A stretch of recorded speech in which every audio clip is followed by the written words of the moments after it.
Ito na, kumpirmado.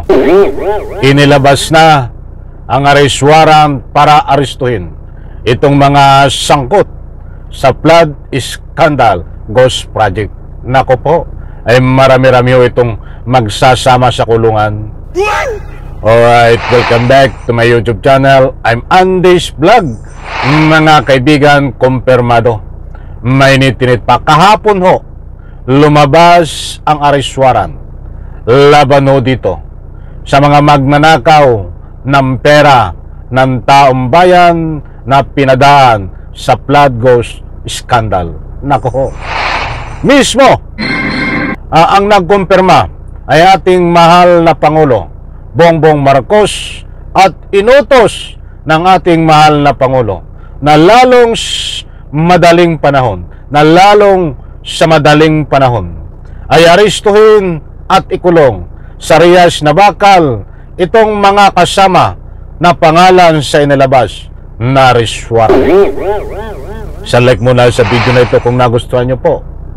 Sabay-sabay po nating i-like. Please like and subscribe my YouTube channel. Eto na, mga kaibigan, kilalanin po natin.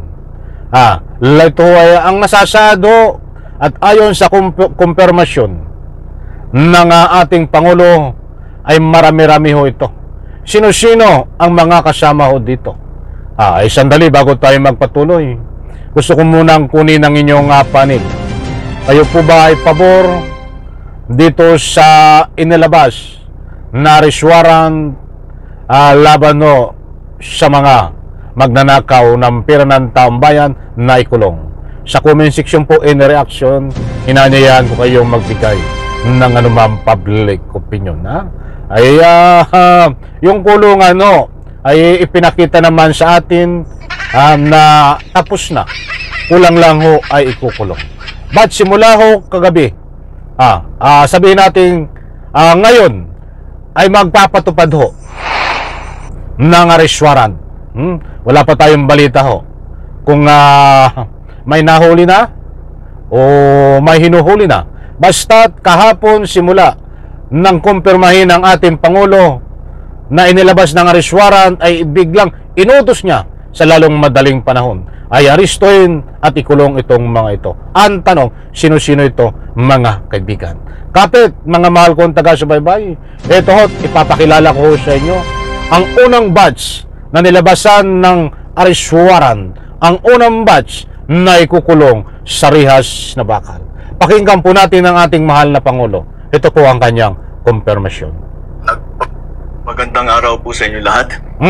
Ito po ay isa pang report na aking ginagawa upang malaman ng taong bayan kung ano na ang nangyayari tungkol sa mga flood control na kaso na naging iskandalo. At kung paano kung ano ang mga ating nagawa upang mapanagot ang mga may kagagawan nito.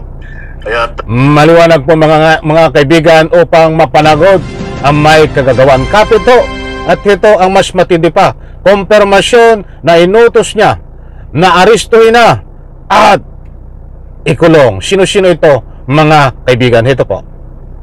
Nais kong i-report na ang ombudsman formal nang naghain ng kaso laban kina Saldico at iba pang 17 individual patay sa mga ebidensyang iniakyat ng ICI at saka ng DPWH. Hindi po ito haka-haka, hindi po ito kwento. Ito po ay tunay na ebidensya. At ito po, para hindi ko na babasahin, pero makikita naman ninyo sa phone ninyo. Ayun mga kaibigan ng ating Pangulong Bongbong Marcos, at kinumpirma niya ho na mayroon siyang hawak na arrest warrant at inutos niya na arestuhin. Yan pong hawak niya ay arrest warrant po yan, mga kaibigan. Ituloy ko po. Heto. Ito yung listahan. Ito po ay tunay na ebidensya. At ito po, para hindi ko na babasahin, pero makikita naman ninyo sa phone ninyo, ito yung listahan ng may arrest warrant na. At ang susunod na hakbang ay wala nang paligoy-ligoy pa. Ang ating mga otoridad ay siyempre papatupad na nila itong mga arrest warrant na ito. Aarestuhin na sila. ihaharap sa korte at pananagutin sa batas. Walang special na pagtrato, walang sinasanto. Ako ang nagsimula nitong lahat. Ako ang magtatapos. Kaya't asahan po ninyo na wala pong tigil itong aming ginagawa. At kahit na parang napakatagal ang dumaan na panahon, ako'y nagpapasalamat sa pasensya ng ating mga kababayan. Ngunit nagbunga na ng resulta ang mga pasensya ninyo. Maraming salamat po. Magandang araw po sa inyo. Nako po! Iyan na ho mga kaibigan, gumugulong na ho. Simula ho na nga inilabas ang kumpirmasyon ng ating mahal na Pangulo na inutos niya na arestuhin at ikulong para managot itong mga nasabing pangalan at iba pa. Disclaimer lang ho mga mahal kong taga-subaybay, hanggang ngayon po wala po tayong nakukuha na kumplitong listahan kung sino-sino ang kasama na nilabasan ng arrest warrant, sapagkat yan ho ang sinasabi sa balita na ito ay 17 sila. But ang kinumpirma ho dito ay sa pangunguna ni Saldico ay nilabasan po ng arrest warrant, at siyempre ayon sa nakuha nating impormasyon ay itong mga kasangkot ni Saldico.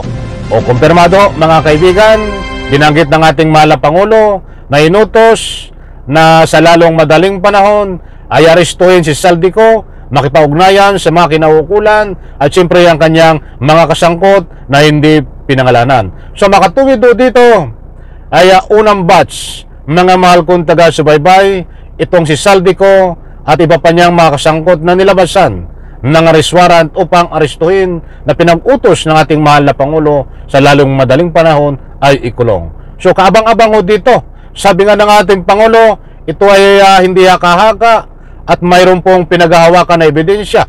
At kaabang-abang ho, itong bago o December 16 na pinangako po sa atin ng Ombudsman na may lalabas na arrest warrant dito ho sa mga senador naman. Na pangalanan ho diyan na inimbestigahan at kasama ho sa kaso ay itong si Bong Revilla, itong Jingay Estrada, Nancy Binay Escudero, at siyempre itong base actor na si alias Boydila Villanueva.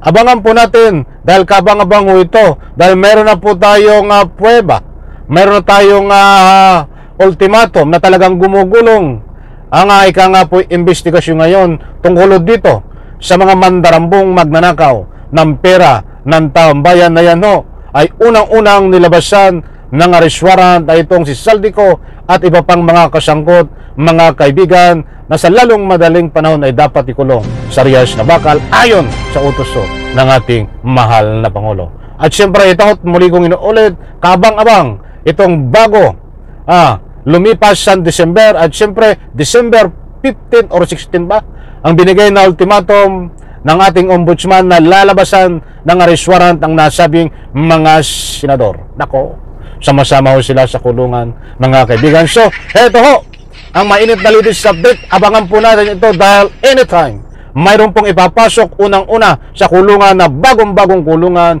na nakahanda sa magnanakaw ng pera ng taong bayan. Siyempre, Saldico mga kaibigan ay ginagawa ng paraan para ito ay mapauwi sa Pilipinas at ikulong.